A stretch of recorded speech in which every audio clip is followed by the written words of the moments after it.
I told that man so many people are at war with themselves and they want other people to be their peace of mind when it don't work like that. The change that they want people to be to them, they not even working on themselves. I said a lot of men don't even create the space for women to be these things. If you haven't created the space for your woman to be these things, this shouldn't even be a topic of conversation. Because what I have learned, people want more than what they are willing to give. Growth is a personal thing. I feel like with growth, this is something that comes from within.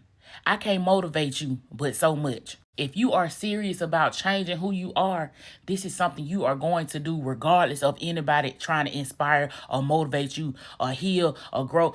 And people need to make it a normal thing that y'all don't owe nobody their struggles. I get you want companionship.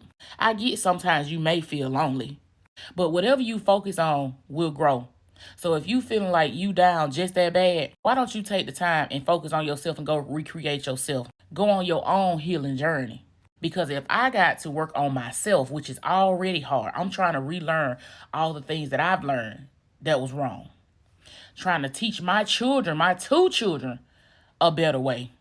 On top of doing all this to a grown man that ain't even took the first few steps to change himself. That man said he disagreed with what I said, and I said, that's fine. You can always disagree. But if you ain't created the space for women to be all these things, this shouldn't even be a topic.